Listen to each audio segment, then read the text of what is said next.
नमस्कार। स्वामी जी अमर रहें। स्वामी ब्रह्मानंद विराट मेला महोत्सव के अंतर्गत जो हमारे डिफरेंट विभागों के साक्षात्कार और सम्मान समारोह का क्रम चल रहा है, उस क्रम में आज हम अपने व्यापारी भाइयों के साथ चर्चा कर रहे हैं और आप सब लोग इस कार्यक्रम में आए उसके लिए हम बहुत बहुत धन्यवाद करते हैं। सबसे पहले मैं अपने अतिथियों का आप लोगों से परिचय करवा देता हूँ। मेरे सामने श्री नरेंद्र प्रताप जी बैठे हुए हैं। आपकी शिक्षा बीटेक है। 2012 में आपने बीटेक जो है पास आउट किया और उसके बाद कुछ समय आपने जॉब का भी एक्सपीरियंस किया, देखा वहाँ का कैसा मैनेजमेंट, कैसा वातावरण रहता है, उससे भी बहुत कुछ सीखा। आपने आईईएस इंजीनियरिंग सर्विस की तैयारी भी की है। बेसिकली आप किसान परिवार से हैं, लेकिन शिक्षा पर हमेशा आप तो सक्रिय रहे, परिवार ने ही बहुत जोर दिया है। जैसा आप देख सकते हैं कि बीटेक आपने किसान परिवार के सदस्य होते हुए भी किया। आप इसके बाद आपकी रुचि व्यापार की तरफ चली गई। जैसे कि हमारा देश हमेशा कॉमर्शियल एक कंट्री माना जाता है, तो स्वाभाविक हमारी संस्कृति में ही व्यापार से जुड़ी हुई एक भावना रहती है। तो आप भी जो है व्यापार की तरफ आपका रुझान हुआ और आपने राठ में नन्ना हार्डवेयर के नाम से एक जो है अपना एक शोरूम खोला है सिंचाई विभाग से संबंधित उपकरणों के लिए 2016 में। आप सामाजिक स्तर पर भी काफी सक्रिय हैं। हमारे क्षेत्र में राष्ट्रीय स्तर पर कहना चाहिए लक्ष्य एक संगठन चल रहा है, उसमें आप सक्रिय पदाधिकारी भी हैं। आप अपने गांव चौराहा में जो स्पोर्ट कमेटी होती है उसके भी अध्यक्ष हैं। आपका इस कार्यक्रम में बहुत बहुत स्वागत है। हमारे साथ धर्मपाल जी हैं। आप जो है एजुकेशन में आपने एमए किया है सन 2004 में, आपने एमएड भी किया है 2008 में। इस दौरान आपने यूपीएससी की तैयारी की है। आप जानते हैं कि ये बहुत कठिन एग्जाम है और बहुत कम लोग एक्चुअली इसकी तरफ रुझान ले पाते हैं, क्योंकि इसमें बहुत पेशेंस की ज़रूरत होती है, बहुत हार्डवर्क की ज़रूरत होती है। तो आपने यूपीएससी की जो है तैयारी की है। आपने कुछ समय AIR ऑल इंडिया रेडियो में भी अपनी सर्विसेज दी है। ये हमारे लिए गर्व की बात है कि आप ऑल इंडिया रेडियो में सर्विसेज देते रहे हैं। आप दिल्ली में रहते हुए आप हिस्ट्री के प्रवक्ता रहे हैं। जाफराबाद में जीनत महल करके एक विद्यालय है, उसमें आपने सर्विसेज दी है। 2015 में लक्ष्य संगठन का जब स्टार्ट हुआ तो आप उसके प्रारंभिक सदस्य भी रहे, उसमें बहुत सारा काम किया। आज आप लंबे समय से सामाजिक सेवा करते करते लक्ष्य संगठन में राष्ट्रीय अध्यक्ष की भूमिका पर हैं। और इन सब के साथ साथ आप किसान परिवार से तो हैं ही, और इन सब योग्यताओं के साथ जैसा मैंने नरेंद्र जी के बारे में कहा कि किसान होते हुए भी व्यापारिक दृष्टिकोण एक प्रकार से हमारे देश की संस्कृति में है। आप भी जो है व्यापार की तरफ थोड़ा सा रुझान आपके मन में आया।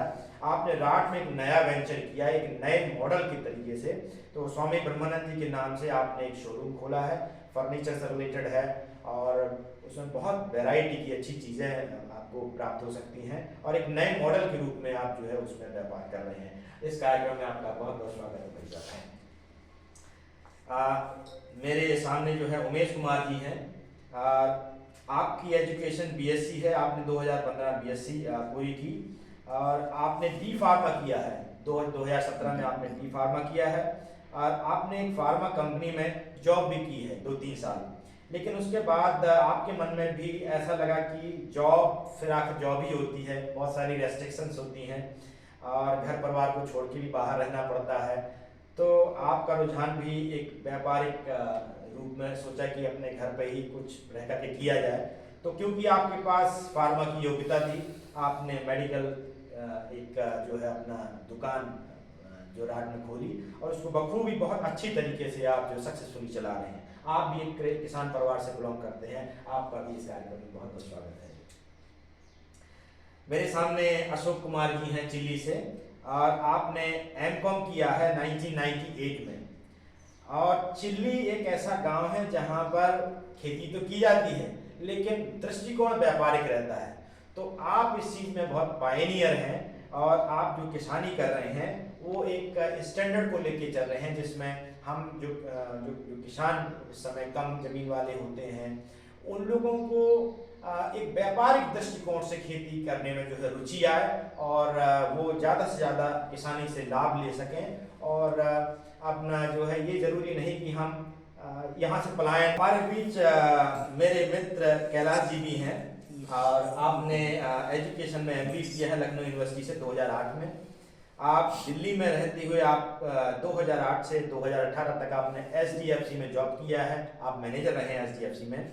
इसी दौरान आपने एक बैटरी कंपनी माइक्रोटेक में 1 साल तक वर्किंग एक्सपीरियंस लिया है और आपकी बैटरी प्रोडक्शन और बैटरी कैसे रन करती है उसके बारे में आपका काफ़ी रुझान बढ़ा, व्यापार की तरफ आपका रुझान बढ़ा और आप अपने होम टाउन वापस आ गए और यहाँ पर बड़े स्तर पर बैटरी का जो है आप काम कर रहे हैं। एक आपका अपना शोरूम है और आपके पास एक्साइड कंपनी की डिस्ट्रीब्यूटर भी है, तो आपका इस कार्यक्रम में बहुत बहुत स्वागत है। मेरे बगल में श्रीमान शैलेंद्र जी बैठे हुए हैं। आपने एजुकेशन में बीएससी किया है 2012 में और आप प्रिज्म सीमेंट कंपनी से जुड़े हुए हैं, उसकी डिस्ट्रीब्यूटरशिप आपके पास है और आप किसान परिवार से भी हैं और आप सामाजिक सेवा में भी काफ़ी सक्रिय रहते हैं। विशाल हिंदू सेना नाम के संगठन के आप जिलाध्यक्ष हैं। आपका भाईचारा इस कार्यक्रम में बहुत बहुत स्वागत है। मैं ज़्यादा समय न लेते हुए आज का जो हमारा विषय है कि हम लोग व्यापार पर चर्चा करने वाले हैं, तो मैं आप लोगों से ये जानना चाहता हूँ, आप इस पर ये विचार रखें कि अगर किसी नए जो युवा पीढ़ी आ रही है उनका अगर रुझान व्यापार की तरफ है तो सबसे पहले उनमें किन गुणों का विकास होना चाहिए, क्योंकि व्यापारी में कुछ विशेष गुण की आवश्यकता होती है। हमें दिन भर ग्राहक से डीलिंग करनी पड़ती है और एक माइंड सेट तैयार करना पड़ता है। तो ऐसे क्या बेसिक गुण हैं एक अच्छा व्यापारी बनने के लिए? नरेंद्र जी, मैं आपसे शुरू करना चाहूँगा। कोई भी अगर व्यापार की तरफ रुझान है उसका कि मुझे व्यापारी बनना है या व्यापार करना है, तो इसका पहला तो मकसद यही होना चाहिए कि उसका स्वभाव बहुत ही सरल होना चाहिए जी। क्योंकि व्यापार में हमको दूसरे को बेचना है जी। जब उसको पसंद आएगा तभी खरीदेगा। हम जैसे कई लोग बैठे हुए हैं तो आपको उनसे बेहतर बन के डील करना होगा जिससे सामने वाला पैसा अपनी जेब से निकाल के आपको दे दे। बिल्कुल कि भाई साहब ये लो, पैसा दो, अपना माल दे दो मैं। तो इसके लिए सबसे बेहतर तो यही है कि सरल स्वभाव होना चाहिए किसी। और दूसरा उसको पॉइंट होना चाहिए, जैसे हम एक कैपिटल, जैसे व्यापार में जाना है तो मेरे मम्मी पापा ने या मेरे पास कितना कैपिटल है, 1 लाख रुपए, 50,000 या 10 लाख रुपए, तो उस रुपए को लेके जाए तो उससे 50% ही अपने व्यापार में लगाए, 50% उसको सेव रखे। इनकेस कभी दिक्कत आती है या कुछ होता है तो फिर उसको इन्वेस्ट करो, जिससे कि आपके व्यापार में नुकसान की बहुत ही कम प्रोबेबिलिटी बनती है। क्योंकि होता है कि आज हमने माल ले लिया आपसे, कल मैं उसको नहीं चुका पा रहा हूँ तो सामने वाला आपको देगा ही नहीं, तो मैं फिर क्या करूँगा, क्योंकि पैसे तो सारे खर्च कर चुका हूँ। तो बेहतर है कि 50-50 करके दें, 50% अभी इन्वेस्ट कर लें, फिर चलने दो 10 महीने, फिर देखते कैसा, फिर जो 50% उसका 50% फिर इन्वेस्ट कर लें, फिर भी आपके पास 1/4 पैसा बचा रहेगा, वो हमेशा ही बचा रहेगा यदि आप प्रॉपर सही तरीके से चलते रहेंगे। तो अगर इनकेस नहीं चल पाए तो बेहतर है कि 50 जो 1/4 बचा हो उसको वहीं यूज करें, तो इससे ही आप माइनस में नहीं जाएंगे। और दूसरा है कि आपको व्यापारिक अनुभव मिल जाएगा और आपको लगेगा कि जो मैंने व्यापार शुरू किया है क्या इसी में ही सफल होगा या दूसरा व्यापार करूंगा। क्योंकि सभी लोगों को चुनाव शुरुआत में, क्योंकि वो व्यापारी तो होता नहीं, पहली बार वो व्यापार में घुसता है, तो चुनाव तो कोई भी आप मुझे बोल देंगे भाई साहब क्या कहते हैं एग्रीकल्चर का प्रोडक्ट बेचिए बहुत बढ़िया, भैया कहेंगे आप सीमेंट का प्रोडक्ट बेचिए बहुत बढ़िया, सर जी कहेंगे कि आप फर्नीचर का काम करिए बहुत बढ़िया, क्योंकि जो आप कर रहे हैं वो बेहतर है, वो हमको ही बेहतर करेंगे। तो हम उनकी राय ली तो सीमेंट का व्यापार कर लिया, लेकिन मुझे सीमेंट में रुचि ही नहीं है। तो बेहतर है कि मुझे रुचि समझने के लिए भी समय मिल जाएगा और लागत भी मेरे पास बची रहेगी, क्योंकि मैंने 50% इन्वेस्ट किया, तो बेहतर 50% इन्वेस्ट करके उसको कम करूंगा, इसको बढ़ाऊंगा, जिससे कि मुझे 2-3 महीने, 6 महीने, 7 महीना मुझे एग्जैक्ट ट्रैक मिल जाएगा जिस पर मैं अच्छे से मन लगा के आगे बढ़ने का प्रयास करूंगा और 100% की सफलता मिलेगी। ये बात बहुत अच्छी आपने कही कि यदि व्यापार करना है तो एक क्षेत्र का चुनाव करना पड़ेगा और उस क्षेत्र में हमारी रुचि होना बहुत जरूरी है। यदि रुचि नहीं है तो उसमें हम पूरा एफर्ट नहीं लगा सकते। अच्छा, इसमें जो आपके जो आपने जवाब दिया है इससे जुड़ा हुआ एक थोड़ा सा नैतिक एस्पेक्ट में भी क्वेश्चन है कि एक जो व्यापार करने वाला है क्या उसमें कहीं ईमानदारी और एक विश्वास जगाने के अपने प्रोडक्ट, आपने जो स्किल है, जो ग्राहक से जैसा आपका संवाद होता है तो उसको आपके ऊपर एक विश्वास आना चाहिए। क्या नैतिक दृष्टिकोण भी व्यापार में आवश्यक होता है? बिल्कुल, अगर नैतिक हम नहीं रहेंगे तो हम तो 10 की चीज 100 की बेचेंगे। तो बेहतर है कि नैतिकता कहती है कि आपको उसमें 2% आपका लेबर लगा, आपके घर पे जो दुकान में काम कर रहे हैं, आपका बिजली का बिल आ रहा है, किसी और का बिल आ रहा है, तो इस सब को मैनेज करके कि मुझे 2% में मिल रहा है तो आप 2% और एक्स्ट्रा ले लो। बिल्कुल। जैसे 100 की चीज है आप 110 की बेच दो, कोई दिक्कत नहीं, जिससे सामने वालों को भी पैसा जेन्युइन पैसा दिया, जेन्युइन माल मिला उसको। तो अगर हम ऐसा करेंगे तो जो आप कस्टमर को हम दिए हैं तो वो कस्टमर हमारे ही दुकान पर आए, कल वो दूसरा दुकान ट्राई ही नहीं करेगा, क्योंकि उन्हें पता है भाई साहब ने सही रेट दिया था, वो सही क्वालिटी दी थी। और अगर हम काम करते हैं कोई व्यापार का तो क्वालिटी बेस तो करना ही चाहिए। यदि हमें पहली बात तो हमें खुद समझना चाहिए, जैसे मैं इंजीनियर प्रोफेशन से हूँ, टेक्निकल प्रोफेशन, तो मैंने इसीलिए अपना एग्रीकल्चर वाला समरसेबल कहीं ये सब मैंने चुना उसको। और तो शुरुआत से ही मैंने ऐसा काम किया कि जो मैंने मोटर टैक्समो की मोटर शुरुआत से बेची, आज भी वही बेच रहा हूँ, क्योंकि मैंने जब उसका देखा घर में भी मैंने यूज किया तो घर में ही बढ़िया चला। तो बेहतर है कि हमें ऐसे प्रोडक्ट को बेचना चाहिए जिससे कि सामने वाले को जितना पैसा वो दे रहा है उतना उसको मिलना चाहिए, जिससे कि वो अगली बार आपके ही दुकान पर आए, 4 दुकान पहले भी पड़े तो छोड़ के आए आपकी दुकान। तो बेहतर है, नैतिकता यही कहती है कि हमें उससे उतना ही खाना चाहिए कि जितना हमारा खर्चा चल जाए, हमारा खर्चा चल जाए, दाल पानी चल जाए, हमारे बच्चे की शिक्षा हो जाए, क्या चाहिए। और यही चलते रहेगा, अपने आप ही टर्नओवर बढ़ता चला जाएगा, तो आपका जो प्रॉफिट है वो बढ़ता चला जाएगा। ये बात बिल्कुल सही है कि ग्राहक और दुकानदार एक दूसरे के पूरक हैं, और इस बात पर विशेष ध्यान देना चाहिए कि जो हमारे संबंध हैं वो बने। तो व्यापार में आप किस चीज का व्यापार कर रहे हैं वो मैटर नहीं करता, लेकिन जो भी आप व्यापार कर रहे हैं उसमें आपके व्यापारिक संबंध कैसे हैं, कितनी अच्छी क्वालिटी आप ग्राहक को दे पा रहे हैं, कितनी विश्वसनीयता आप जनरेट कर पा रहे हैं, यही व्यापार का बहुत बड़ा अंग होता है। तो हमारे बीच उमेश जी भी हैं, और आप जो है इस एक ऐसे प्रोफेशन में हैं जिसमें नॉर्मली मार्केट में बहुत सारी जॉब्स अवेलेबल हैं। तो होता क्या है कि जैसे इंजीनियरिंग है या डॉक्टरी की हमने पढ़ाई की, या मेडिकल जो दवाएं हैं उससे रिलेटेड हमारी अगर एजुकेशन है तो वहाँ बहुत सारी कंपनियां हैं, प्राइवेट स्तर पर हमें जॉब मिल जाता है।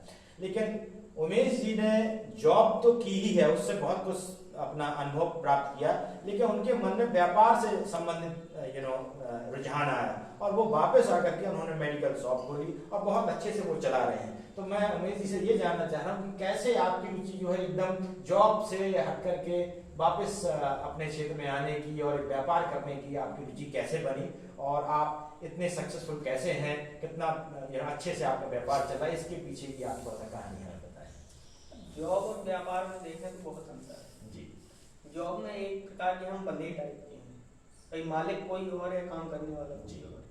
आज आप काम करने के लायक हैं, आपका शरीर लायक है काम करने के या नहीं है, घर में और भी परेशानियां हैं, आज आप काम पे जा पा रहे हैं या नहीं जा पा रहे हैं, ये जॉब में नहीं चल पाएगा। वहाँ तो टाइमिंग है, आपको सुबह जाना है, शाम को आना है, चाहे शारीरिक रूप से दिक्कत हो चाहे पारिवारिक रूप से दिक्कत हो, तो जॉब में बंध हुआ है आदमी। लेकिन बिजनेस में ये है कि उसका कोई टाइमिंग ही नहीं है। अगर आप आज 10 घंटे काम करना चाहते हैं तो 10 घंटे कर लें, 15 घंटे आज करना चाहते हैं 15 घंटे कर लें, वो अपना काम है, चाहे जब बंद करो चाहे जब चालू करो। तो ऐसे में आप जो है कि कंफर्ट जोन में रहते हैं कि जब आप करना चाहें, आपका मन लग रहा है, आपकी ये नहीं लग रहा है, आज बड़ी वीकनेस है या कोई परिवार में और कोई काम तो वो करिए।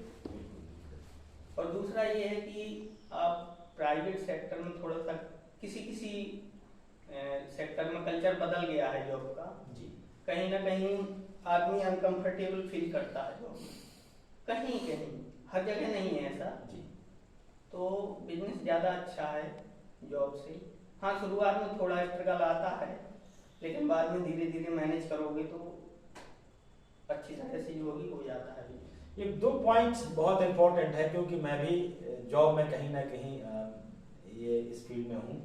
तो एक जो ऑफिस पॉलिटिक्स होती है उससे भी लोग बहुत ज़्यादा पीड़ित हैं, क्योंकि देखिए हमारे जीवन का एक बहुत बड़ा हिस्सा, जैसे 8 घंटे हम जॉब करते हैं तो पर डे 8 घंटे हम जॉब को देते हैं, तो देखना चाहिए तो 1/3 जीवन तो हम अपने ऑफिस में ही बिताते हैं। लेकिन फिर भी वहाँ जो हमारे कोलीग्स हैं साथ, उनके साथ ऑफिस पॉलिटिक्स में लोग कभी कभार बहुत थोड़ा तनाव महसूस करते हैं, और ये भी एक कारण होता है कि लोग प्राइवेट अपना जो है कुछ बिजनेस में रुचि रखते हैं। दूसरी बात आपने कही स्वतंत्रता, बिल्कुल सच बात है कि व्यापार में आपके पास स्वतंत्रता होती है, आप कितना ग्रो कर सकते हैं, आप आपके जो थॉट्स हैं उसको आप कितना भी एक्सपेंड कर सकते हैं। ये बहुत इंपॉर्टेंट बात आपने की। हमेशा हमारे पास जो है इस पैनल में धर्मपाल जी हैं, धर्मपाल जी दिल्ली में रहे हैं, और दिल्ली तो एक हब है, उसमें जो देश की राजधानी है, अब वहाँ किस चीज़ की कमी है।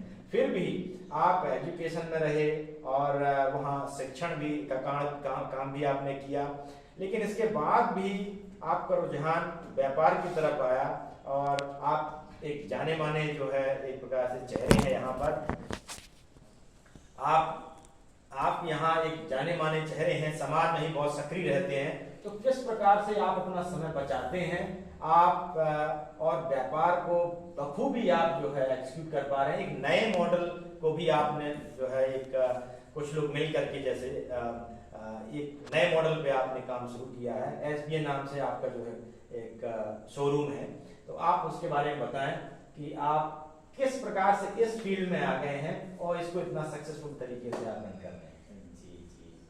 जी, जिस प्रकार आपने अभी बताया उसको डायरेक्ट में कहूँ कि SBN को हमने कैसे जनरेट किया, तो डायरेक्ट मुझे कहने में बड़ी परेशानी होगी, बताने में डायरेक्ट ही कैसे हुआ और कैसे जनरेट हुआ। इसके पीछे एक छोटी सी कहानी है, ये कहूँ तो बचपन से, क्योंकि जैसे हम एक किसान परिवार में थे, तो अक्सर ये थे कि गांव में शिक्षा का माहौल उस दौरान बहुत अच्छा नहीं था। फिर भी हुआ कि मेरे परिवार में कहा गया कि इनको बाहर रखना है, घर में नहीं रखना है। तो कहा कि बाहर कहाँ रखें, रात में रखें, कहा तो मेरे वो बोले, हम बाबा को दद्दू बोलते थे, दद्दू बोलते नहीं यहाँ नहीं रखेंगे, यहाँ का रात का माहौल अच्छा नहीं, इसको और कहीं भेजो। तो हमारे दद्दू ने क्या किया, मेरे मामा प्रवक्ता थे छतरपुर में, तो वहां भेज दिया मामा जी के पास। मैं छोटा था, मेरे शिशु से एजुकेशन पढ़ तक की वहाँ छतरपुर में हुई जी। तो फिर वहाँ का क्लाइमेट था, मैं यहाँ आता था, किसान देखता था, मैंने ये देखा, और घर वालों का एक सहज था, घर में क्लाइमेट था कि घर में अक्सर लड़ाई झगड़े गांव में जो होता, तो वो मेरे ऊपर प्रभाव डाला गया घर की तरफ से कि भैया तुम्हें क्या करना, लड़ाई झगड़े को तो एक ही अधिकारी ही निपटा सकता है। बड़ा मतलब उनके दिमाग में था, अधिकारी होता, दरोगा होता और CO होता है, SDM होता है, या फिर DM हो जाता, बहुत बड़ी चीज है। तो दिमाग में हल्के से हमें अपने लड़के को इस तरफ रुझान में भेजना है। तो जब भी हमारे, मुझे याद है, हम मामा जी को बाबू बोलते थे। हाँ, तो बाबू जब आते थे हमारे, तो कहते थे, हमारे पापा बोलते थे, सुनो मास्टर साहब, इसको धर्मपाल को ना बस हमारी एक इच्छा है, कोई अच्छा बनाओ। हमें उस समय नॉलेज नहीं थी इस तरह की, हमें लगता था, मेरी बिल्कुल मैं आपको क्लियर कितना सहज आ गया था मैं 6वीं 7वीं क्लास में, कि मुझे लगता था कि मैं साइंटिस्ट बनूं जी, एक बड़ा साइंटिस्ट बन के कोई रिसर्च करूं, मेरी एक थीम थी। और मेरे 12th तक एक थीम रही कि मैं डॉक्टरी पेशे में जाऊं, फिर उसमें जाके कोई ह्यूमन पे कोई बड़ी रिसर्च करूं जी। लेकिन कहते ना कि समय दर समय बदलता गया, और मैं उसमें मेरा एक बार BMS में भी हुआ, मैंने नहीं दिया, फिर मेरा बाद में फाइनल सिलेक्शन नहीं हुआ, फिर मैं UPSC में मेरा रुझान हुआ कि UPSC ही, क्योंकि घर पे पहले से था किया जाए, प्रिपरेशन भी करते रहे, UPSC मैंने फाइनल नहीं हुआ। उसी दौरान मैंने AIR में कुछ संवादात्मक सेवाएं दी, ऑल इंडिया रेडियो में, और फिर इसके बाद मैं दिल्ली में शिफ्ट हो गया, क्योंकि दिल्ली पहले भी मेरा जाना हुआ मेंस के लिए, फिर इसके बाद मैं वहाँ शिफ्ट हो गया, और वहाँ शिफ्ट के दौरान मैंने वहाँ पे देखा शिक्षा कुछ हब है दिल्ली में, उसका महत्व इम्प्लीमेंटेशन की बहुत जरूरी नहीं कि सारे के सारे कहीं ना कहीं सर्वाइव हो जाए। हमारे कुछ साथी थे राजस्थान के, एक हमारी फ्रेंड्स थी, लड़की थी, वो क्या किया कि इंटरव्यू के बाद में वो बहुत हॉपलेस हुई। इसके बाद देखा कि वो अपने गांव की सरपंच बन गई जी, और वो सरपंच बाद में मैंने देखा कि वो शायद कोई नेचर मैगजीन, मतलब हमें बड़ा गर्व होता उसके बारे में, उनका नाम था कि मतलब उसको नेचर मैगजीन में, लंदन की जो नेचर साइंस मैगजीन, उसमें उसका छपा उसके बारे में। उसने क्या पूरा एक मॉडल दिया, और उसको मॉडल को आपका मानव संसाधन विकास मंत्रालय ने अडॉप्ट किया। कितना अच्छा नेचर की उस गांव में, और डिजिटलाइजेशन कर दिया उसने, पूरी ग्राम पंचायत। तो लगा यार हम भी कहाँ उलझे हैं इसमें, हम भी कुछ कर सकते हैं, हल्का हल्का परिवर्तन करके। वो परिवर्तन हमें वहाँ शिक्षा के दौरान करते रहे। यहाँ आप लोग थे, हमारे छोटे भाई नरेंद्र जी हैं, सब लोग थे। तो यहाँ हम लोग जो एक से 2015 में हमें जो और साथी थे मेरे वहाँ, दिल्ली में, तो वहाँ एक संगठन बनाया था लक्ष्य, जो बेसिकली एजुकेशन पे काम करेगा जी। और वो धीरे धीरे हमने पूरे लगभग भारत में उसका हर स्टेट में कार्यकारिणी बना दी, अच्छे निःशुल्क काम कर दिया हमने। उसी दौरान ये भी अदालत चुकी, जैसे हम जहाँ नहीं हमारी सोच पहुंचती, तो आप जैसे साथी हमारे बताते हैं कि इसमें लक्ष्य के द्वारा ये काम भी किया जा सकता। तो मुझे ये थीम रात के हमारे साथियों ने दी, मित्रों ने दी। एक बार बर्थडे था, बर्थडे पार्टी थी, तो उस पार्टी में ये कहा गया मुझे बर्थडे जन्मोत्सव में, तो चूंकि वो व्यापारिक हैं, ये आप अरविंद जी को जानते हैं, उनके बच्चे का बर्थडे था, तो वहां पे गौरधाम में कहा गया क्यों ना हम एक सामूहिक रूप से एक व्यापार करें। मुझे लगा कि बहुत अच्छा, तो हमने वहां सहमति दे दी। वो करीब 1-1.5 साल तक पेंडिंग डला रहा, फिर 1-2 बार और बैठे थे, कई अरे उस बार वो चर्चा हुई थी और हम ऐसा करें कि हम करें कुछ। ये थी मेरी वहां भी थी, दिल्ली में भी, कि हम जाफराबाद में क्या है, अगर 12th के या 10th की बात बच्चे को उसमें बिजनेस में कुछ कर दिया जाता, कुछ नहीं है तो आपका शर्ट का बटन है तो बटन डिजाइन करके, स्पेशली डिजाइन करके, एक बच्चा पॉलिटेक्निक करता है या ITI करता है तो स्पेशली वो स्पेशली एक ही बटन बनाएगा वो, और बल्क रेट में बनाएगा, वो बहुत ही दूर दूर तक इंपोर्ट करेगा। या आपको काइट ले लिया तो काइट करेगा, अगर रंजा में सिर्फ धागा वो लगाना, धागा का ही काम करेगा। तो हमें लगा कि ये तो बहुत अच्छा सुझाव आप लोगों ने दिया है यहाँ, तो उसको अडॉप्ट कर लिया। कहा तो फिर ये भी समस्या है कि इसको पंजीकरण क्या किया जाए, तो कहा ये तो बहुत अच्छी थीम है कि हमारे पूरे बुंदेलखंड के लिए, स्वामी जी के लिए उनके नाम पे किया जाए, तो उनका नाम SBN के नाम पे पंजीकृत कराएंगे। तो अब इसमें ये भी था कि चूंकि जो लीगल प्रक्रियाएं थी, किस में रखा जाए, कंपनी में रखा जाए या फिर LLP पे रखा जाए फर्म, तो फिर LLP फर्म बेस्ड हमने कंपनी बनाई और कुछ लोगों में उसमें गठित कर लिया और ठीक चल रहा है, अच्छा चल रहा है। इस प्रकार हम इस व्यापार में ये बहुत अच्छी बात है। देखिए कितना लंबा जो है, आप देखें कि कहाँ से लेकर के कहाँ, लेकिन फाइनली कॉमर्स में आप आए और कॉमर्स में एक नए मॉडल में आप जो है काम कर रहे हैं। और ये बहुत अच्छी बात है कि हम हर चीज को कभी कभी अकेले करना चाहते हैं, तो ये बात है कि हर आदमी की एक लिमिटेशन होती है। यदि हमें 2-4 हेल्पिंग हैंड्स मिल जाए तो हम मिलकर के बहुत कुछ कर पाते हैं। यदि हम बाहर का मॉडल देखें, अपने यहाँ से जब हम बाहर जाते हैं कंपनीज में, गवर्नमेंट के बड़े ऑर्गेनाइजेशन में, तो आप देखें वहाँ बहुत सारे लोग साथ में काम करते हैं और बड़े अनुशासन में काम करते हैं। बड़ी बड़ी कंपनियां हैं, एक से ज्यादा लोगों ने मिलकर के खड़ी की हैं और आज वो पूरे विश्व स्तर पर बहुत बड़ा काम कर रही है। इन्फोसिस को आप देख लीजिए कि 2-4 लोगों ने मिलकर के खड़ा किया और वो एजुकेटेड थे और उन्होंने एक दूसरे के प्रति अपना भरोसा स्थापित किया और आज बहुत बड़े स्तर पे हैं। तो ऐसे ही नए मॉडल पर हमारे धर्मपाल जी ने यहाँ पर काम आरम्भ किया है। हमारी शुभकामना है कि ये काम और बढ़े। और इसी से संबंधित सवाल मैं अब रखना चाहता हूँ कि रोजगार के बारे में हम तो सोचते हैं कि हमारा कुछ ऐसा रोजगार हो जाए कि हमारी जीविका चल सके, लेकिन हम रोजगार पैदा कैसे करें? क्योंकि ये आवश्यक है कि हर व्यक्ति को कहीं जॉब मिल जाए, ये कोई जरूरी नहीं है, लेकिन हाँ ये हो सकता है कि हम कुछ ना कुछ काम कर सकते हैं, अपनी जीविका चला सकते हैं। तो हमें शायद आज के दौर में जब हमारा देश एक जनसंख्या विस्फोट में जो है जा रहा है, तो वहां पर हमें ये बहुत जरूरी हो गया है कि हमारी जीविका आराम से चलती रहे। तो हमें जॉब लेने वालों के साथ साथ जॉब क्रिएटर लोगों की जरूरत है।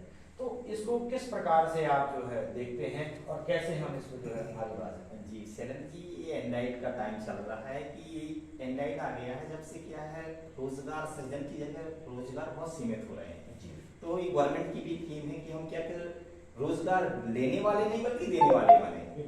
और ये खासकर ग्रामीण क्षेत्रों में तो अपार संभावनाएं आज भी हैं कि हम जैसे हम यहाँ बेसिकली खेती किसान परिवार से ही सारे लोग बिलोंग करते हैं जी। तो हमें क्या करते हैं, हम आलू उत्पादन कर लेते हैं जी, हम गेहूं उत्पादन कर लेते हैं और हम राट में आते हैं तो उसी आटे को हम खरीदते हैं जी।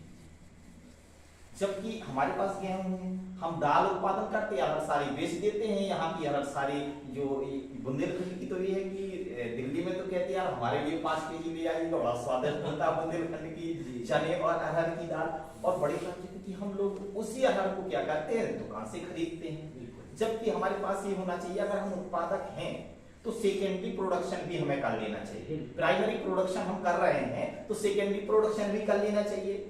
जैसे मैंने NDRI में एक डिप्लोमा किया उसी दौरान दिल्ली में रहते हुए, तो वहां ये बताया गया कि आप भैंस पालन करते हैं, डेयरी से संबंधित रिसर्च इंस्टीट्यूट है NDRI, उसमें ये बताया गया कि आप अगर पशुपालन में डेयरी से संबंधित वर्क करेंगे तो आप जो प्राइमरी प्रोडक्शन है उससे आप लाभ नहीं ले पाएंगे, केवल मेंटेनेंस बना पाएंगे। यदि सेकेंडरी प्रोडक्शन करेंगे तो उसका पूरा लाभ मिलेगा आपको।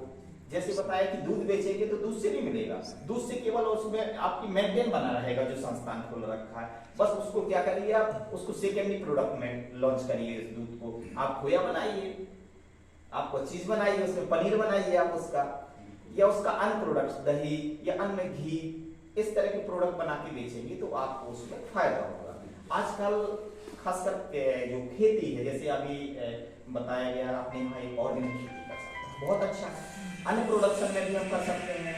आपका हॉर्टिकल्चर्स में बहुत सारे बड़े बड़े प्रोजेक्ट आ रहे हैं इस समय में, या फिशरीज में आ जाए, डेयरी में आ जाए, या अन्य किसी भी ऐसी व्यवसाय कृषि में आ सकते हैं जहाँ बहुत सारे रोजगार हैं। जैसे व्यापार में भी रोजगार जनरेट होते हैं, इसमें कोई दो राय नहीं। जैसे दुकान में होती है, कोई भी दुकानदार होता है तो उसमें ये रहता है कहीं ना कहीं तो जनरेट होता ही। हमने व्यापार डाला तो हम 2 या 4 बच्चों को जो रोजगार देंगे, या हम कोई और एक छोटा सा लघु कारखाना डालते हैं या अन्य कोई डालते हैं तो उसमें रोजगार उत्पन्न होंगे, तो निश्चित तौर पर उसमें रोजगार इस तरह से पैदा होंगे तो उसमें समाज के लिए भी अच्छा है जो रोजगार है, और हमें बहुत आसानी से स्किल्ड बच्चे भी मिल जाते हैं। अगर हम कोई व्यवसायिक संस्थान डालते हैं, अगर हम कोई अभी इंस्टीट्यूट डालते हैं तो उसके लिए हमें स्किल्ड बच्चे मिल जाएंगे। उन्हें जो आपका नोएडा, दिल्ली या मुंबई या अन्य जगह जाने की जरूरत नहीं है, उतने ही पैसे, उससे कम पैसे में हमें यहाँ उपलब्ध हो जाएंगे।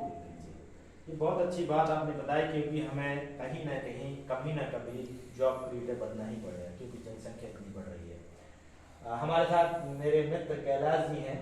आपने बहुत अच्छी कंपनी में, एक अच्छी बैंक में एक मैनेजर की जॉब की है, लेकिन कहीं मैनेजर की जॉब और एक बैटरी कुछ मैच नहीं खाता, तो ये रुझान कैसे बना आपका? बैंक के बाद जब मैंने Microtek company, battery company job किया है जी, तो वहाँ से मैंने अनुभव किया कि मतलब मुझे नौकरी के बाद व्यापार में जाना चाहिए, क्योंकि हम घर से 4-5 किलोमीटर दूर रहते हैं, कई तरह की समस्याएं आती हैं, घर में माँ बाप बीमार हो तो आने आना बड़ी दिक्कत होती है।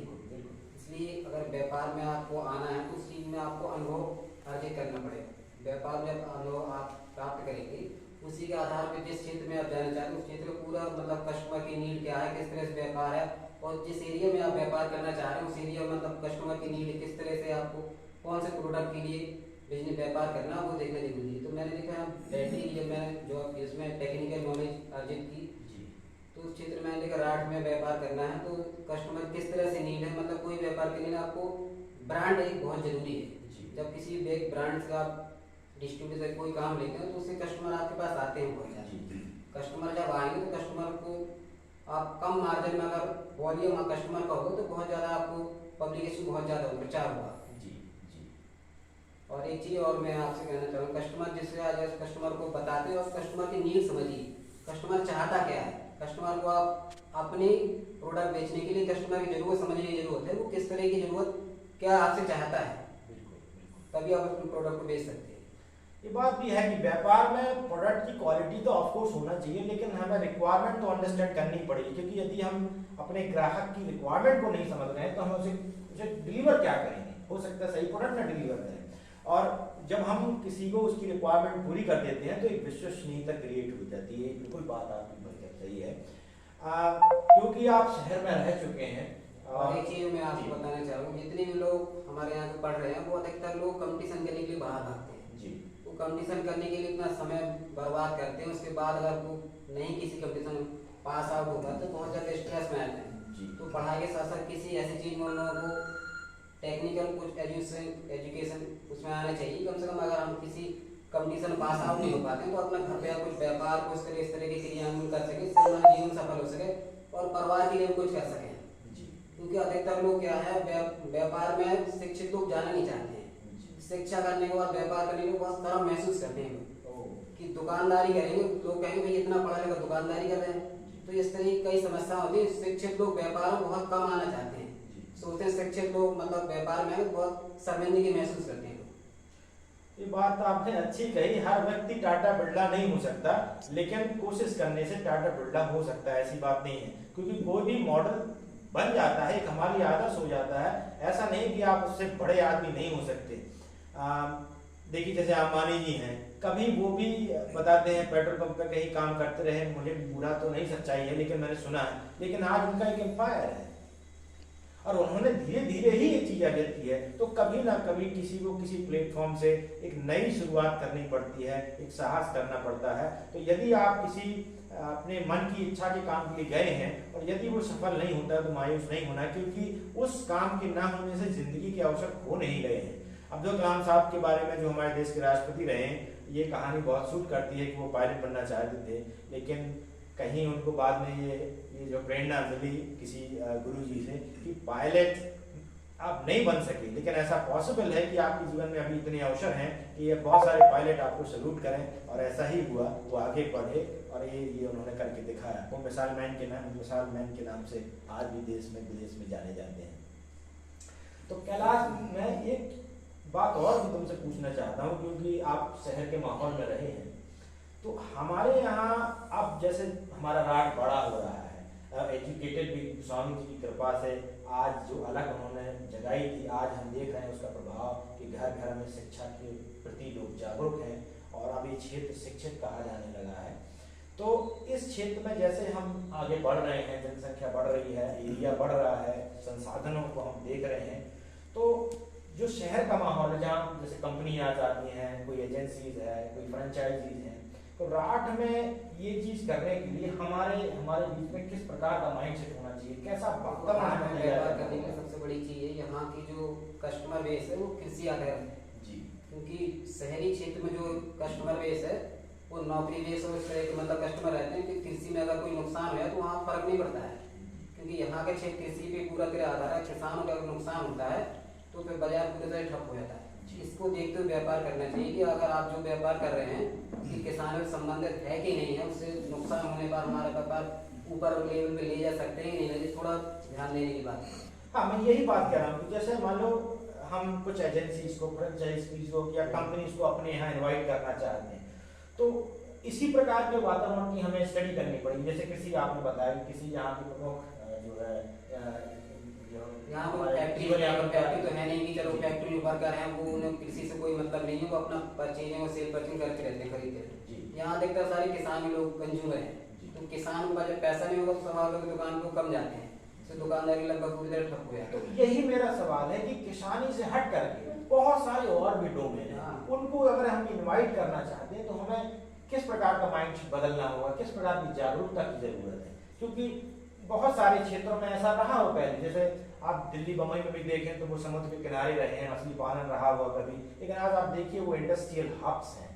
तो हम अपने क्षेत्र में भी किसानी जो हमारी प्रमुख चीज है, किसानी में अगर घाटा लगता है तो ऑफकोर्स हम लोग बहुत डिमोरलाइज हो जाते हैं, लेकिन उसके अलावा भी और भी चीजें हैं जो यहाँ हम इन्वाइट कर सकते हैं और हम उन चीजों का लाभ उठा सकते हैं। तो वो माइंडसेट के लिए हमें क्या करना पड़ेगा, कैसे जन जागरूक हों, जागरूक करें अपने लोगों को। कोई भी अगर व्यापार करना चाहते हैं तो उस क्षेत्र में आपको जानकारी अर्जित करना बहुत जरूरी है कि हमारे क्षेत्र में किस तरह से हम काम करें और बाहर कैसे काम होता है जी। ये बाहर का डेवलपमेंट कैसे और यहाँ का कैसे, टेक्नोलॉजी बाहर कैसे और हमारे यहाँ कैसी है, इस थोड़ी अर्जित करना बहुत जरूरी है। ये बहुत अच्छी बात है कि हमें उस चीज को समझना होगा, वहाँ के वातावरण को समझना होगा, यहाँ का वातावरण कैसे, वहाँ का किस तरह से हम आगे व्यापार बढ़ा सकते हैं, तो समझने की आवश्यकता है। जी। मेरे बगल में शैलेश जी बैठे हुए हैं और आप जो है प्रिज्म सीमेंट कंपनी की जो है डीलरशिप को रन कर रहे हैं सक्सेसफुली।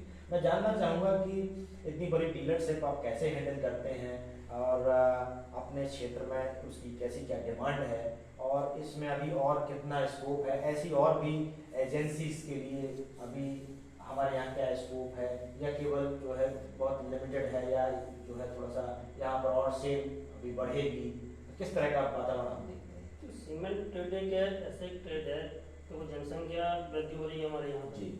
जनसंख्या वृद्धि होती है तो मकान भी बढ़ेंगे, मकान बनेंगे तो सीमेंट की खपत अभी कम नहीं होनी है, बढ़नी जैसे जनसंख्या बढ़ेगी मकान बढ़ेंगे तो सीमेंट का प्रोडक्शन बढ़ेगा, हमारा व्यापार भी बढ़ेगा। तो इसमें कमी की अभी गुंजाइश नहीं है कि ये कोई कम होना है, ये है कम नहीं होगा। आप एक बड़ी कंपनी की डिस्ट्रीब्यूटरशिप चला रहे हैं, तो आप युवाओं के लिए क्या संदेश देना चाहते हैं कि आप अपने लिए तो एक जॉब करते ही हैं, लेकिन आप व्यापार में आए, जॉब क्रिएटर बने और एक बड़ी स्केल पर जो आप काम संभाल पाते हैं वो स्किल कैसे आएगी, उसके लिए कैसे प्रिपरेशन करना है और उसके लिए किस टाइप का रिलेशनशिप, किस प्रकार की योग्यता, थोड़ा मार्गदर्शन करें उसके ऊपर। देखो पहले तो मैं अपने बारे में आपको और नीचे से बता दूंगा आपको। मैंने भी एक छोटा सा व्यापार स्टार्ट किया था जी 2011 में। मैं पिताजी ने स्टार्ट किया था, हमारी छोटी सी दुकान थी, हमारी एक ही दुकान थी। और धीरे धीरे व्यापार ऐसे करते करते तो उसके बाद मैं पढ़ाई करता था। तो मुझे सीमेंट जो व्यापार करते हैं सुबह से देखते हैं बचपन से हम, तो उसी की इच्छा होती है जी। तो वही हम कर सकते हैं। जी। अगर हमें आज कोई कहते कि हम सोने का काम कर रहे हैं या किसी काम कर रहे हैं तो मैं नहीं कर पाऊंगा। जो मैं बचपन से देख रहा हूँ मैं वही कर पाऊंगा। तो हाई स्कूल करने के बाद मैंने जब इंटर किया, इंटर के बाद मैंने जॉब की सीमेंट ट्रेड को। मुझे सीखने की बहुत चेष्टा थी कि सीमेंट में होता क्या है। एक पहले दूसरे डिस्ट्रीब्यूटर से माल लाता था 50-50 बोरी और बेचता था। तो मुझे लगा कि वो जिसकी और जानकारी होनी चाहिए कि इसमें कितने भाग होते हैं, क्या होते हैं, कैसे से क्या होते हैं। तो फिर मैंने जाके वहीं से जो अपने सीएनएफ थे उनके साथ मैंने वर्क किया। तो उनसे मुझे सैलरी मिलती थी, उन्हीं के अंदर मैंने काम किया। पूरा मार्केट में सेल्स देखा है, सेल्स में रहा हूँ। तो उनसे मेरी परिचय हुई, व्यवहार बना। और व्यापार में अहम है अपना व्यवहार। और सेल्समैन वही होता है जो कहते हैं गंजे को कंघी बेच दे। वही सेल्समैन, मुझे गंजे को कंघी कोई आवश्यकता नहीं है, लेकिन फिर अगर उसने बेच दिया तो वही सेल्समैन होता है। यही व्यापार में यही चीज़ें यूज होती हैं। तो मैंने उनके अंदर में काम किया। मुझे मालूम चला कीपर रिटेलर क्या होता है, डीलर क्या होता है, एसपी क्या होता है, सीएनएफ क्या होता है, इस बारे में मुझे जानकारी होगी। और लगभग मेरे अपने पूरे डिस्ट्रिक्ट में मैंने अपना परिचय बना लिया। उसके बाद मैंने शुरू जो एक छोटा सा एक दुकानदार था तो मैं फिर डीलर बना। 2018 में मैं डीलर बना था, पश्चिम सीमेंट के डीलर बना था।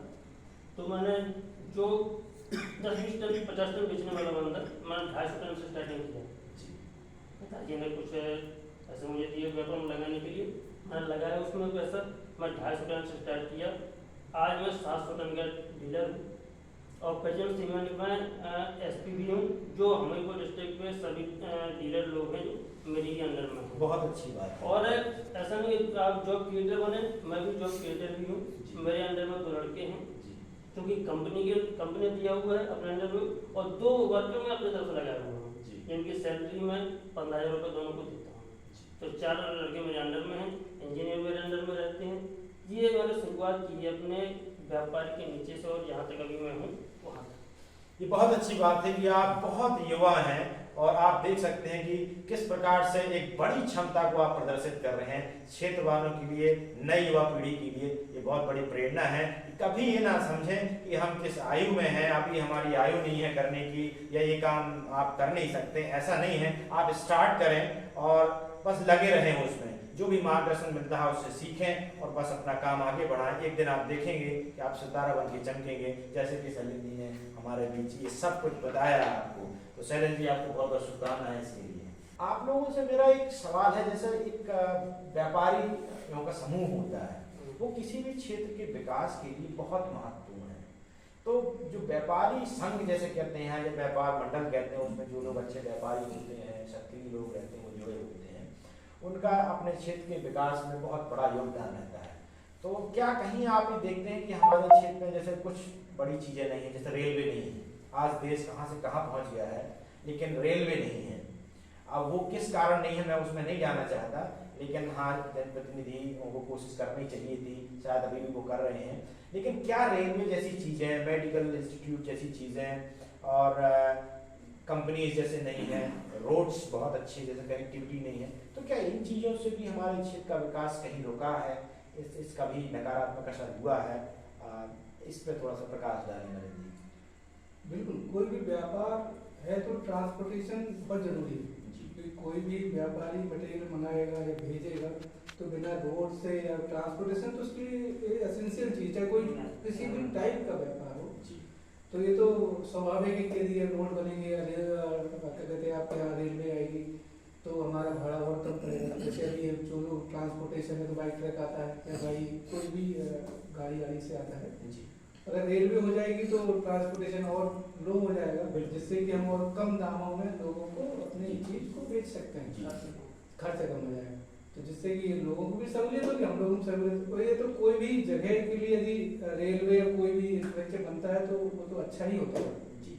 ये बात बिल्कुल सही है, क्योंकि हमारे पास अगर संसाधन नहीं होंगे तो बहुत सी ऐसी चीज़ें जिनके अवसर हम बाहर देखते हैं यहाँ पर ना नहीं हो पाते हैं और बहुत सारी अपॉर्चुनिटी खो जाती है। जैसे मैं एक बात बोलूँ, जैसे भैया ने बहुत अच्छी चीज़ बोली कि एजुकेशन व्यापार के लिए बहुत अच्छी जरिए है। अभी तक जैसे हम लोग जितने लोग बैठे हुए हैं, जो भी अन्य व्यापारी भी हैं, तो जितने सभी ने जॉब का प्रयास किया जी। मैंने भी जॉब का प्रयास किया, ठीक है, उसने जॉब किया, उसका नई अच्छी जॉब के लिए प्रयास किया, सभी ने जॉब का प्रयास किया। तो अंत में जब जॉब उनके लायक नहीं मिली या उन्होंने नहीं किया तो फिर यहाँ आए। तो जैसे अभी आपने अंबानी का एम्पायर खड़ा किया, आपने बताया, तो कहने का मेरा मोटिव ये है कि जब हम जॉब के लिए गए थे और नहीं मिली तो हम यहाँ आए। बिल्कुल। यदि मैं आज ही जो पढ़ाई लिखाई कर रहा हूँ और उसी चीज के लिए ही करूँ, क्यों ना व्यापार के लिए ही करूँ। बिल्कुल। यदि मैं शुरुआत से ही व्यापार के लिए पढ़ाई लिखाई करूँगा तो मैं बता रहा हूँ कि आज हम जो 10 साल में नहीं कर पाए तो हो सकता है कि वो 2 साल में कर पाए। जैसे कि अपने यहाँ लोग कृषि प्रधान पूरा माना जाता है। जैसे भैया ने बताया कि खेती अगर अच्छी होगी तो व्यापार अच्छा चलेगा, खेती बुरी हुई तो नहीं चलेगा व्यापार, ये पक्का।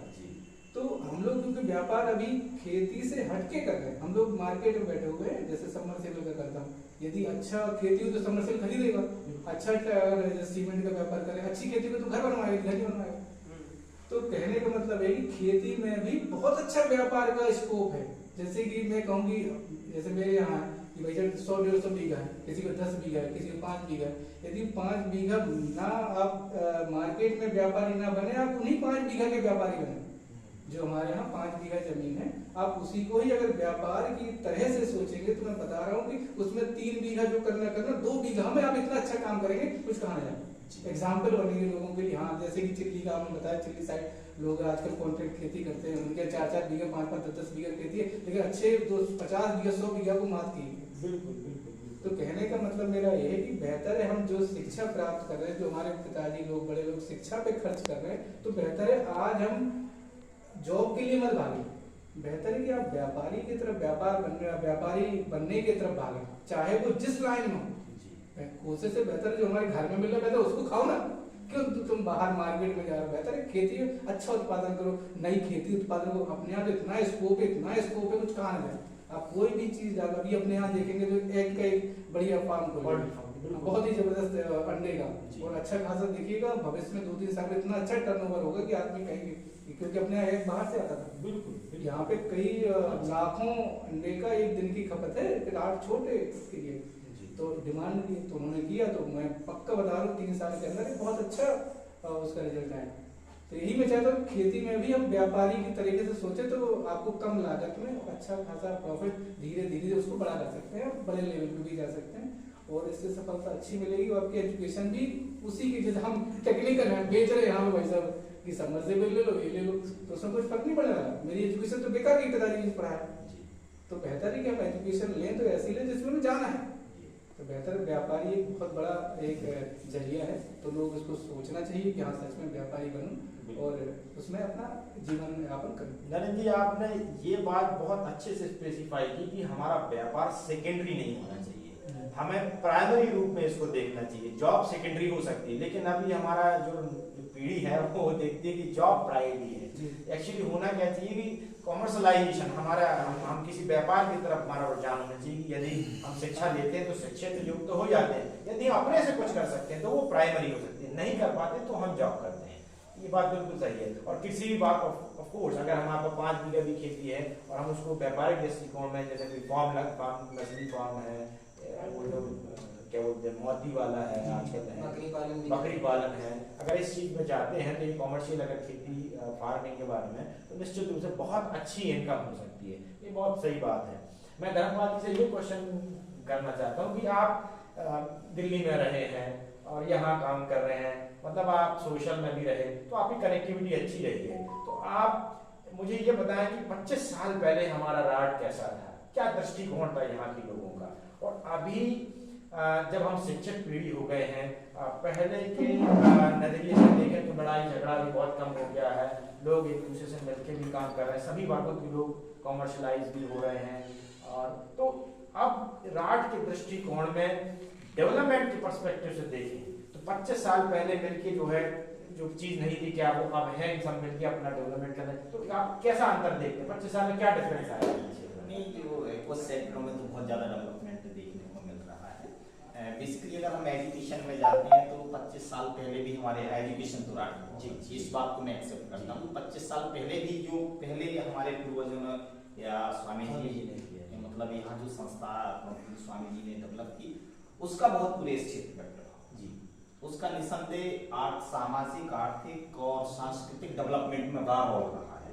जहाँ इतनी लड़ाई झगड़े और आपस में तारतम्यता नहीं होती थी, आज सारा कोऑर्डिनेशन है कि हम एक साथ में सब लोग बैठने, पता चला ये कि मुहाल में कत्ल हो जाते थे, अब ये स्थिति हम साथ में बैठे हमारे पूर्व के लोग बाबा लोग आपस में झगड़ा करते थे, तो वो जो गैपिंग थी वो गैपिंग 25 साल में खत्म हो गई है।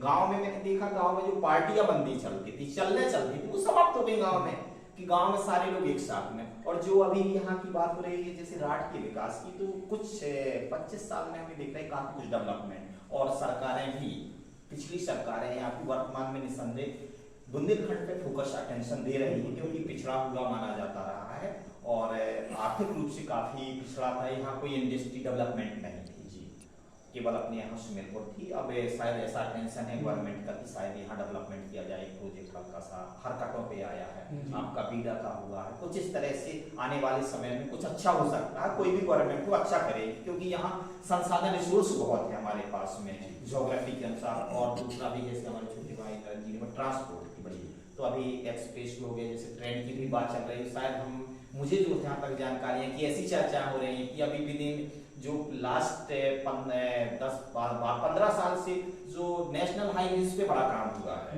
पिछली बार में, वर्तमान में, और आने वाले बता रहे हैं कि 15 साल में ऐसा उसमें ट्रांसपोर्ट मिनिस्ट्री की बातें हैं कि शायद आने वाले 15 सालों में आपका रेलवे स्पेस में बहुत काम होने वाला है। तो हम तो आशा ही कर सकते हैं। और अभी आपने बात कही थी कि हाँ यहाँ पर जो ये पॉलिटिशियन कर सकते हैं, इसके लिए सबसे बड़ा रोल हम अपना मानते हैं, यहाँ के क्षेत्र के लोगों का मानते हैं, और व्यापारियों का बड़ा रोल होता है। अगर व्यापारी सारा यूनियन व्यापारियों की पॉलिटिशियन पे दबाव दे, राजनीतियों को कहे, तो निश्चित रूप से काम आसान हो जाता है, क्योंकि जो भी ट्रेड, जो भी व्यापार होना वो तो हम आपको करना है, सबको, नेता लोगों को थोड़ी करना तो हम आपको, तो वो दबाव निश्चित रूप से आपकी ट्रेड यूनियन से बुंदेलखंड की जो बड़े स्तर पे है उनको निश्चित रूप से एक सांसद नहीं बल्कि जितने आपके सांसद है, पार्टियों गैर क्या पार्टी का सत्ता क्यों चले, उनसे कहना चाहिए कि नहीं, जो यहाँ ट्रेन बिल्कुल आवश्यक होनी चाहिए और ट्रेनों का जाल होना चाहिए। जैसे कुछ जगह ऐसी हैं जैसे प्लेन एरिया पूर्वांचल या वहाँ नैरो गेज वाली भी चल रही है ट्रेनें, 3 या 4 बोगियों की कनेक्टिविटी बनाने के लिए, तो बहुत आसान हो जाता, हमें दूध भेजना है, पता चला यहाँ से झांसी या कानपुर, अगर वो होगी तो हम 1-2 घंटे में वहाँ भेज सकते हैं।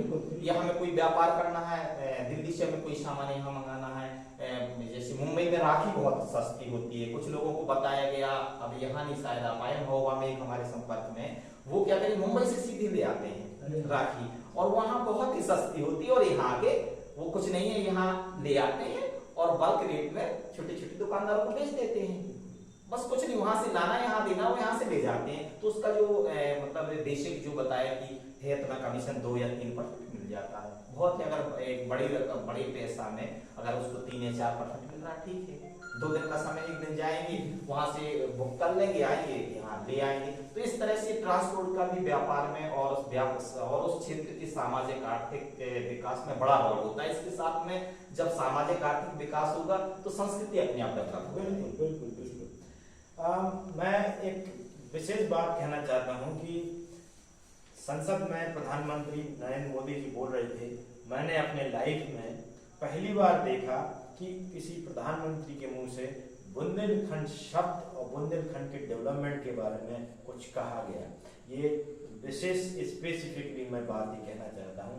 तो ये हमारे लिए आज एक अवसर है कि हमारे देश स्तर पर संसद में ये चर्चा है कि बुंदेलखंड का डेवलपमेंट कराया जाए, और यही एक ऐसा क्षेत्र बचा है जो पिछड़ा अभी भी कहा जाता है। तो हम तो नहीं चाहते कि देश का कोई भी कोना पिछड़ा रह जाए, और यदि बुंदेलखंड में ये अवसर आने वाला है कि हम यहाँ विकास जो कर पाएंगे, तो इसके लिए हम तो सरकार का धन्यवाद ही करेंगे कि उन्होंने इस बात पर जोर दिया।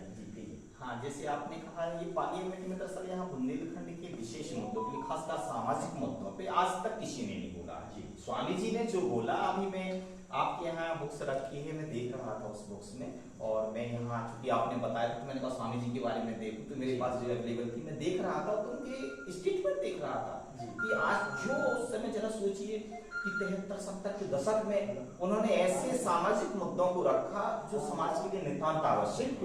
मंच है जिस ट्रस्ट पे हम बैठे हुए हैं कि स्वामी ब्रह्मानंद चैरिटेबल महोत्सव, मेला महोत्सव के उसमें है, ये 11वां चरण है। हम आपको बहुत बहुत बधाई देते हैं इसके लिए, पूरी आपकी ट्रस्ट को, और ये जो इतना अच्छा आप लोग ये सेमिनार कर रहे हैं 11वां चरण, इसके लिए आप बधाई के पात्र हैं।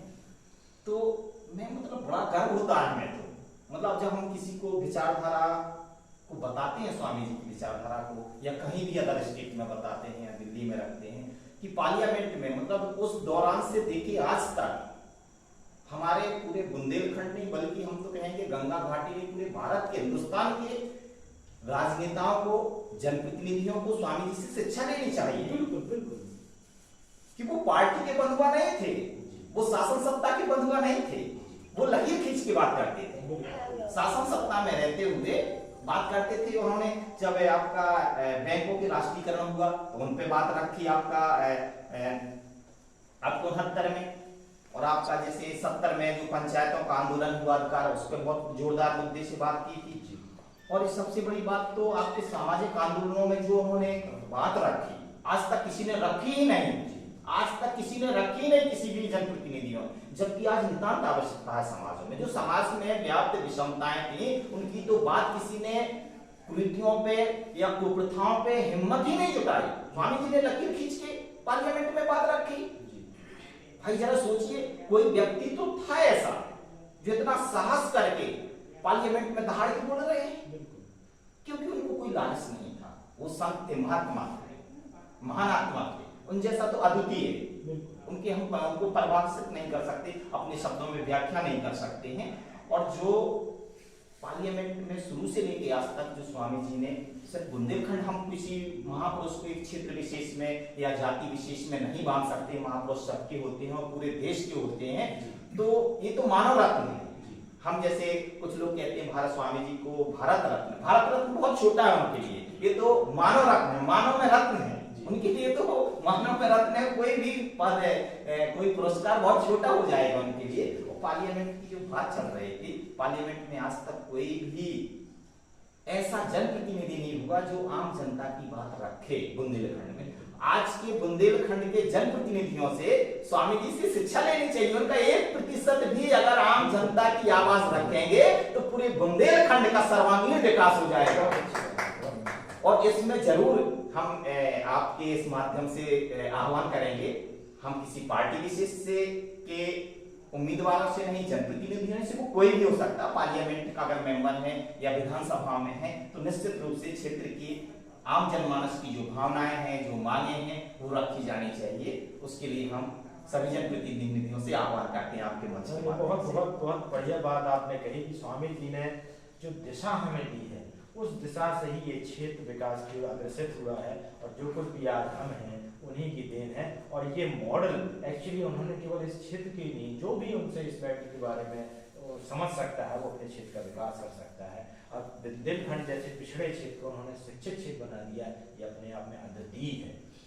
तो मैं इसी से संबंधित एक सवाल और करना चाहता हूँ कि ये जो हमारे क्षेत्र में जो व्यापार की हम बात कर रहे हैं, तो जो व्यापार में जो लोग भी हैं, यदि वो एकजुट हो जाएं, तो जो जनप्रतिनिधि हमारे समाज में डेवलपमेंट की बातें करते हैं, उसमें व्यापार की जो एक मत है, उनकी एकता है, उसका भी बहुत बड़ा असर होता है कि वो बता सकते हैं जनप्रतिनिधियों को कि क्षेत्र के विकास के लिए किन चीज़ों की आवश्यकता है। यदि उनको ये मालूम ही नहीं है कि आखिर हमें किस चीज़ में परेशानी आ रही है, जैसे ट्रांसपोर्टेशन अच्छा नहीं है, यहाँ पर आवागमन जो है थोड़ा बाधा है, या कुछ चीज़ दूर है तो हम उनसे कनेक्टिविटी नहीं बना पा रहे हैं, टेक्नोलॉजी एक जो नहीं हो पा रही है, तो ये बहुत सारी ऐसी चीज़ें हैं जो व्यापार मंडल अगर चाहे तो अपने एक साथ मिलकर के जनप्रतिनिधियों के साथ पार्टनरशिप टॉक करके और इस चीज़ को आगे बढ़ा सकता है। तो मेरा इससे संबंधित सवाल ये है कि इन्हीं सभी चीज़ों को अगर सम्मिलित करके देखा जाए, एक स्वरूप बनाया जाए, तो कहीं एक व्यापार मेले का रूप नहीं आ जाता है, तो क्या हमारे क्षेत्र में आज एक अच्छे व्यापार मेले की आवश्यकता नहीं है? आप किस रूप से देखते हैं? कैलाश जी, आप थोड़ा सा इस पर प्रकाश डालें। व्यापार मेले की बहुत ज़रूरी आवश्यकता है, क्योंकि हमारे क्षेत्र में लगभग सारे लोग कृषि से जुड़े हुए हैं। जी अगर व्यापार मेला लगता है तो सारे किसानों को नए नए बीज देखने को मिलेंगे, कई तरह के लाभ मिलेंगे, और नई टेक्नोलॉजी को और मेले द्वारा टेक्नोलॉजी लगेगी, उससे नई चीज़ सीखने को मिलेगा हमें। जी तो कई लोग बाहर के भी आएंगे, उनसे भी सीखने को मिलेगा कि किस तरह से बाहर के व्यापारी कुछ सामान लाते हैं और यहाँ किस तरह से सेल करते हैं, ये सारी चीज़ें हमें सीखने को मिलेंगी। जी, तो मेरा यही कहने का मतलब था। अब एक चीज़ और, यहाँ पे लगभग हमारे जनप्रतिनिधियों को एक खेल का बहुत बड़ा स्टेडियम टाइप का बनवाना चाहिए। इससे लगभग खिलाड़ी अगर इंटरनेशनल लेवल पे हमारे राष्ट्र का जाएगा जी, तो पूरे देश में नाम होगा उसका। बिल्कुल बिल्कुल बिल्कुल, उससे राष्ट्र का ऑटोमेटिकली अपने आप ही नाम होगा, किसी करने की जरूरत नहीं पड़ेगी। बिल्कुल बिल्कुल। नरेश जी, आप भी इस पर थोड़ा सा प्रकाश डालें कि जो व्यापारिक शब्द आया है, व्यापार मेला जो है, इसकी कितनी आवश्यकता है अपने यहाँ? जैसे व्यापार मेला की तो अत्यंत आवश्यकता है। मैं तो कहता हूँ जैसे साल में एक बार हम लोग सोच रहे हैं, तो हम तो मेरे 6 महीने में एक बार लगना चाहिए। जी, वो इस वजह से मैं कह रहा हूँ कि जैसे कि जब मैंने व्यापार स्टार्ट किया, जॉब तैयारी करने के बाद, तो नया नया कोई है नहीं, ना व्यापारी हमारे घर में है कोई, ना कोई रिश्तेदार ऐसा कोई मिला नहीं कि जो व्यापार करता हो। जी, तो हम तो जो व्यापारी है उससे कांटेक्ट करते हैं कि भाई साहब मुझे व्यापार करना है, और व्यापार कैसे करें, क्या करें, कि कौन सा कर लें, क्या करें। तो ऐसे सज्जन उड़ई में रहते थे, उनसे मैंने बात की, तो बात हुई कि ठीक है भाई साहब, मैं आपको कानपुर जाऊंगा तो तुम भी चलना साथ में। जी, तो वो जो मुझसे कह रहा हूँ, एक प्लम्बर था जो हमारे यहाँ काम करता था, उसका कांटेक्ट एक दुकानदार से था, जी। तो उससे मेरी बात हो रही थी। वो कहता सेठ जी ने बुलाया कि ऐसा करो, जिस दिन हम जाएंगे उस दिन चलेंगे। जी, तो अब ताज्जुब मानेंगे, मैं उसने कहा कि कल आ जाता हूँ। कल मैं वहाँ पहुँच गया, वहाँ मैं सुबह से शाम तक बैठा रहा। उन्होंने उस दिन की अपना जाना कैंसिल कर दिया जी, कि बोले कि नहीं, हम नहीं जाना है, वो कल जाएंगे। तो वही अपना निवास रुक गया मैं। फिर कल जाने का, फिर जब बोले कल नहीं जाएंगे, अब पता नहीं कब जाएंगे। तो जो प्लम्बर भैया, तो उन्होंने कहा देखो ऐसी ऐसी बात है, मुझे लग रहा है वो ले जाना नहीं चाहते हैं। तो मुझे भी समझ में आता, आदमी जैसे मैं आपको किसी दूसरे जगह से, सिटी से बुला लूँ और फिर उसके बाद मना करूँ, तो मतलब मेरा तात्पर्य था वो बताना ही नहीं चाहते थे कि मुझे राह दिखाना ही नहीं चाहते थे कि तुम यहाँ से ऐसे जाओ, ऐसे जाओ। तो जब हमें कोई काम करने से पहले राह दिखाने वाला ही नहीं, तो हम अंधेरे में तो गो तीर मारा, तो हो सकता है सही निशाने पे लग गया, नहीं चूक गए तो नीचे चले जाते। तो ये जो व्यापार मेला, ऐसा गोष्ठी, ये सब हम करते हैं, तो जैसे इतने लोग हर तरीके के व्यापारी बैठे हुए हैं, तो ये इन्हीं से तो सीखेंगे। यदि हमें कोई दिक्कत होती है, मुझे व्यापारी का इच्छुक है, मुझे व्यापार करना है, या किसी खेती से रिलेटेड व्यापार किसी भी तरीके का हो, तो लोग मिल जाएंगे। 6 महीने में करेंगे तो और ज्यादा लोग मिलेंगे, हर साल होगा तो मिलेंगे, इस साल नहीं अगले साल वो यहाँ आएगा, सीखेगा और जानेगा अपने आप को कि मुझे इस टाइप का व्यापार करना चाहिए। व्यापार में ये दिक्कतें आती हैं, ये इसमें मुझे करना पड़ेगा, ये सीखना पड़ेगा, ऐसे ऐसे ये एक प्रोसेस है, ऐसे करना पड़ेगा। हमें तो कोई बताने वाला नहीं, क्योंकि उस समय मेला का कोई सोच भी नहीं जाता, ना कोई ऐसी गोष्ट हुई, ना कोई मैं ऐसा कुछ किया कि हाँ भाई, तो वहाँ जाके पता चले मुझे कैसा क्या। तो ये मेला, स्वामी जी के मेला से या जो गोष्ठी से लोगों को बहुत जागृति मिलेगी, जो कि ये अगर व्यापार में आना चाहते हैं, जिससे फेल होने की संभावना थोड़ी सी कम हो जाएगी, बहुत कम हो जाएगी। इस व्यापार मेला को, क्योंकि हमारा प्लेटफॉर्म जो है मेला से संबंधित है, तो मैं इस पे थोड़ा सा 1 मिनट ये आपको बताना चाहता हूँ। हाँ, जो आपने कहा बिल्कुल वैसा ही एक थीम हम चाहते थे कि जैसे कि हमारे क्षेत्र में जो संसाधन है, जैसे हमारे ट्रैक्टर्स की बहुत सारी एजेंसी है, तो जब खेती का टाइम आता है, तो अगर किसान मेला हमारे यहाँ होता है, व्यापारिक किसान मेला, तो आप देखते हैं सीरीज ऑफ ट्रैक्टर्स खड़े हुए हैं। वहाँ पर हम एक साथ देख सकते हैं किस में क्या वैरायटी है, क्या डिफरेंसेस हैं। आप इंजीनियर्स आपको समझा रहे हैं, आपके पास जैसे सबमर्सिबल खेती से रिलेटेड पंप्स का जो सेट है, वो जो है आप डिस्प्ले हो सकता है। अब शादियों का भी सीजन आ जाता है, तो अगर बहुत सारे पैलेसेस यहाँ पे हैं, अगर वो अपना स्टॉल लगा देते हैं, तो हमें बहुत सारी चीज़ जो शादी की जरूरत है, हम एक बार मेले में गए और वो डिफरेंस देख के हमने वो सारी एक ही दिन में बुकिंग कर ली, तो हमारा कितना सारा टाइम बचता है, बहुत सारी चीज़ें हमें मिल जाती हैं, साथ मिल जाती हैं। और सबसे बड़ी चीज़ ये है कि ये जो नई पीढ़ी है, जो नए बच्चे आपके साथ व्यापार मेले में जाते हैं, उनका एक दृष्टिकोण तैयार होता है, एक व्यू वो देखते हैं कि हमारे क्षेत्र में क्या क्या संसाधन है, बाहर क्या संसाधन है, क्या डिफरेंस है, हमें किस दिशा में जाना है और हमें किस तरीके से अपनी अपब्रिंगिंग करनी है। तो ये बहुत आवश्यक है कि हम अगर व्यापार के क्षेत्र में जाना चाहते हैं तो व्यापार मेला होना चाहिए। और स्वामी जी ने तो वैसे भी हमें ये थीम दे ही रखी है, तो मैं बिल्कुल चाहता हूँ कि आप सबके मार्गदर्शन में यदि एक व्यापारिक मेला, किसान मेला, सार्वजनिक मेला, इस प्रकार की थीम अगर आगे बढ़ सकती है तो निश्चित रूप से हमारे क्षेत्र के विकास में बड़ा योगदान हो सकेगा। जैसे मैं एक चीज़ जोड़ना चाहता हूँ, जैसे कि सबने एक बात रखी कि सभी जो जो जिस पद पे हो, राजनीति में छोटा प्रधान हो, सभासद हो या नेता हो या सांसद हो या प्रधानमंत्री हो, जैसे स्वामी जी ने शिक्षा की अलग जगह, तो शिक्षा कोई हम भी मानते हैं शिक्षा बहुत जरूरी है जी, चाहे जिस फील्ड में हो फील्ड से रिलेटेड शिक्षा। तो बेहतर मैं सोच रहा हूँ कि मैं कहना चाहता हूँ इस मंच से कि चाहे जिस पद पर आप छोटे प्रधान पद में हो या प्रधान सबसे छोटा पद है जी, तो प्रधान हर गांव में कम से कम एक साल में एक बच्चा एक बच्ची को गोद ले ले शिक्षा के लिए जी, मात्र एक साल की ही फीस भरनी है, उसके लिए हो सकता है 1000, 2000, 10,000, 50,000 जी। और वैसे आसपास तो मुझे लगता है 500 रुपये मैक्सिमम, 1000 रुपये ज़्यादा से ज़्यादा फीस होती है मंथली, 12,000 रुपये जी।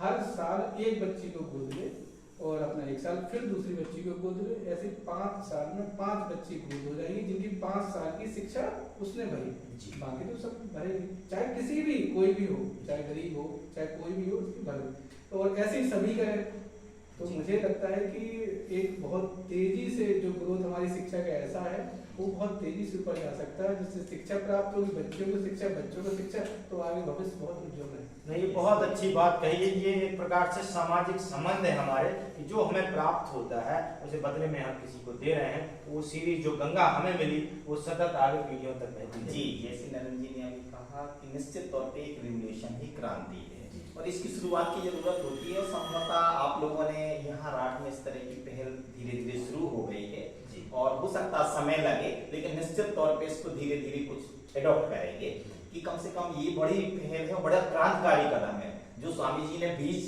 बोया था वो अंकुरण हो चुका है और वो पहल हो चुकी है। धीरे धीरे लोग बाग उस तरफ मुड़ रहे हैं जो वाकई में आशा है, उसमें शिक्षा लायक नहीं होती, उसकी शिक्षा होती है उसकी फीस भर देना जी जी। अगर कोई बीटीसी कर रहा है, कोई बी फार्मा कर रहा है या कोई अन्य डिप्लोमा कर रहा है और बहुत अच्छा ऑनर्स है वो और उसके पास पैसा नहीं है, तो कुछ लोग उसकी मदद कर रहे हैं, तो निस्संदेह वही जो आप जी बात कर रहे थे, निश्चित रूप से वही बीजापुरण है, क्रांति है जो स्वामी जी ने शुरू की थी, जो मिसाल थी उस मिसाल की लौ को हम धीरे धीरे सहयोग कर रहे हैं। क्योंकि उन्होंने जो मिसाल बढ़ी थी उस मिसाल में हम ज्यादा तो नहीं कर सकते, हम 0.1% भी करेंगे तो हमारे अपने जीवन को शायद धन्य हो जाएगा हमारा जीवन। ये बहुत अच्छी बात है। और आप देख रहे हैं कि हमारे बीच एक प्रकार से युवा लोगों का एक समूह है जो कई डोमेन में काम कर चुका है और आज एक व्यापारिक जो है एक डोमेन में वो लोग हैं, बहुत सक्सेसफुल हैं और अपने क्षेत्र में हैं और विचारों से भरे हुए हैं, सक्रियता से भरे हुए हैं और आपको आज बहुत कुछ सीखने को मिला होगा। मैं चाहता हूं अपने उन दर्शकों से जो इस गोष्ठी को सुन रहे हैं वो कहीं ना कहीं इस गोष्ठी से प्रेरणा तो उन्हें मिल ही रही होगी, लेकिन वो भी कहीं ना कहीं जॉब क्रिएटर बने, रादर की जॉब को खोजें, जॉब क्रिएशन उनके लिए प्राइमरी हो। एक कॉमर्स जो हमारी संस्कृति में रहा कि भारत एक कॉमर्शियल कंट्री है, तो आप प्राइमरी रूप से एक अपने काम में जो है जो आप करना चाहते हैं, जिस चीज में आपकी रुचि है उसमें आप इंटरेस्ट लें, उसको प्रायोरिटी पर रखें। और मैं अपने पैनल में सभी लोगों का धन्यवाद करना चाहूँगा कि आपने अपना अमूल्य समय, क्योंकि अभी दिवाली का टाइम है, ऑफकोर्स आप लोगों का जो है एक जो रोजगार है वो पीक पे होगा, उसके बावजूद भी आपने समाज कल्याण के लिए जो समय निकाला इस गोष्ठी के लिए उसके लिए हम बहुत बहुत धन्यवाद करते हैं।